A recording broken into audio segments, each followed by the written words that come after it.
And welcome once again to EWTN's Bookmark. I'm Doug Keck, your host. Our guest author is Mary Eileen Russell.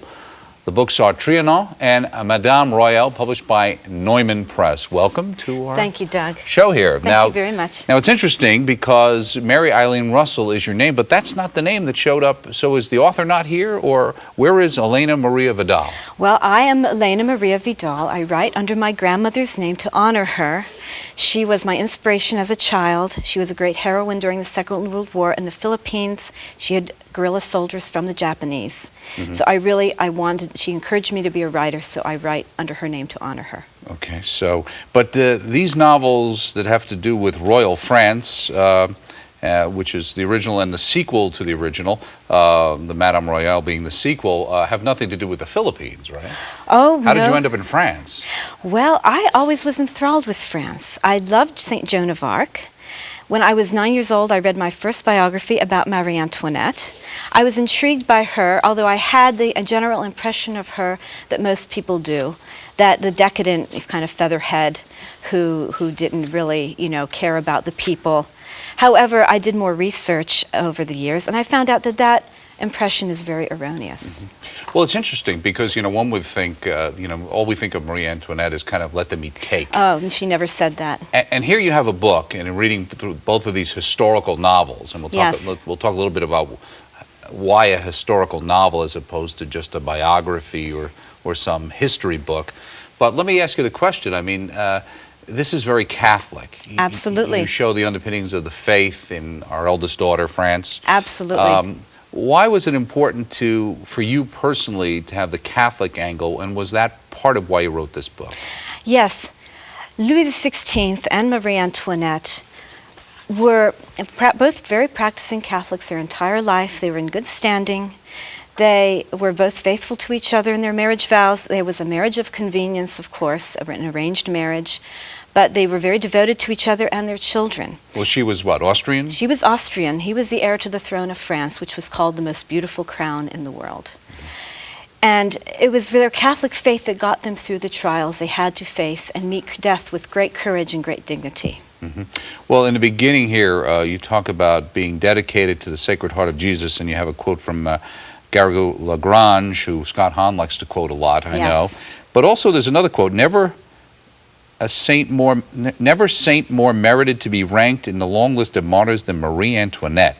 Now, yes. I'm not familiar with the gentleman who said this, but I would think most people would raise their eyebrows at that statement. Yes, they would. Well, Marie Antoinette had happened to her the worst thing that any parent could have happened to her. She had her child ripped from her arms forcibly.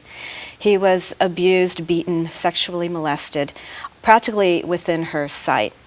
And it completely broke her heart. It almost broke her mind. It did not break her faith. And she met death with kindness to her enemies, forgiveness of her enemies, and unflinching loyalty to the Holy Catholic faith. Well, you say in here that the book in the preface attempts to correct many of the popular misconceptions of the royal couple. Louis and Antoinette can only be truly understood in view of the Catholic teachings to which they adhered and within the context of the sacrament of matrimony. And certainly the general perception we would have here, certainly in the United States, looking back at that time period of the late 1780s through the time, running into Napoleonic time and then through 1815 or whatever those periods, Waterloo, etc. One would hear about mistresses and extravagant parties, and in fact, isn't the name Trianon like her palace or place she stayed at? Trianon was a little country house. Now, it had originally been built by Louis XV for his mistress, Madame Pompadour. Okay, so that's where the mistress comes in. That's where the mistress comes in. Now, unfortunately, Marie Antoinette, a lot of the past rumors and scandals were applied to her because she was such a beautiful and charming woman. Marie Antoinette thought that by her presence, because she was a virtuous woman, that her presence would almost sanctify these places and do away with the evil rumors. That did not happen. Quite the opposite happened. The rumors got attached to her. The rumors were attached to her, absolutely. Every imaginable rumor. Some of them were fomented by her brother-in-law, the king's younger brother, who was in line for the throne, the Comte de Provence. He actually had a printing press in the basement of the palace where he printed pornographic pictures of her and had them spread around and had people think that she was engaged in these very evil activities. And that was why? Because he wanted... He wanted the throne. He wanted the throne. Their cousin, the Duc d'Orléans, also very much wanted the throne. The Duc d'Orléans was a dedicated Freemason. He was dedicated to overthrowing his cousin so that he could become a constitutional monarch. He actually paid the mob to storm the palace. They said he also may have been responsible for some of the bread shortages in the city. And he was a very evil living man. He despised the church. He despised the sacraments. He was an atheist. He had many mistresses.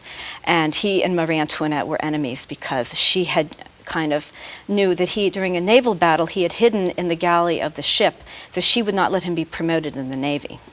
And he hated her for that. Well, it's interesting you just start mentioning these names, and you do have in here a list of characters, Yes. which goes on for several pages. You know, it reminded me of You Can't Tell the Players Without a Program, along with kind of the royal house of Bourbon. Bourbon here, which helps you certainly in going through, because there is certainly a myriad cast of characters here. Yes, yes. But let me ask you that, because we talk about, and we mentioned it before, but this is a work of historical fiction. All of the characters were actual people. Well, let me ask you, why did you decide to make this a work of fiction? Why didn't you just write a history of that time period, a biography of her, and promoting her Catholic faith and dispelling these myths? Why turn it into a novel? Because there are many people, especially young people, who would not read a biography, but they will read a novel. I wanted it told in a story that would engage people, that it would inspire them, and that would be like one of the portraits of the era come to life. It would be like stepping into a portrait, not just reading dry history, but actually stepping into it like a movie, like watching a movie. That you were there. That's why I use a lot of French phrases, as if the people were actually there with the characters. That's why there are a lot of characters. I didn't want to omit principal servants and principal members of the family who were there in the background. And it makes it a little confusing at times. Some people have told me, but other people have said no, they love it because they really feel that history has come alive for them. Well, how does one go about doing this? Obviously, what kind of research do you do, and how do you create, and this isn't just for you, other people do this as well, put words in people's mouths that either, and how do I know which part is necessarily maybe something that was either documented at some period of time, and what someone said, as opposed to what you decided they would have said in that situation? Well, it's like a movie, like for instance, Braveheart or something. You look at it as a work of art. Maybe some of the things that Mel Gibson has William Wallace say are not what he actually said, but you trust that in a work of art he is capturing the essence of the character.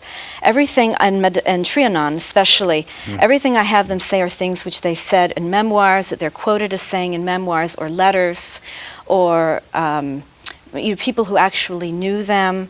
I've taken it all from first-hand accounts. So how long did it take you to do this, to prepare the years groundwork and years. for this to years have and years this and years. material? I've been researching this. I was reading books about Marie Antoinette from the time I was 9 years old. When I was in graduate school, getting my master's degree on revolution, the culture and sociology of revolution. So that's why, the French Revolution. The French Revolution, tied heavily into especially, that as well. actually the age of revolution from 1789 to 1848. And I just started gathering information then. I put it aside for a few years. When I was in Vienna, I visited the Capuchin crypt. I prayed at the tomb of Marie Antoinette's mother, Empress Maria Theresa. That inspired me to write and to do more research, to finish the project, and to write the novel about her, to make her come alive for people, so people could see she was not a wanton, decadent queen who danced while the people starved. She was a very loving, caring woman who made a great sacrifice. And that's what your research has shown? Yes,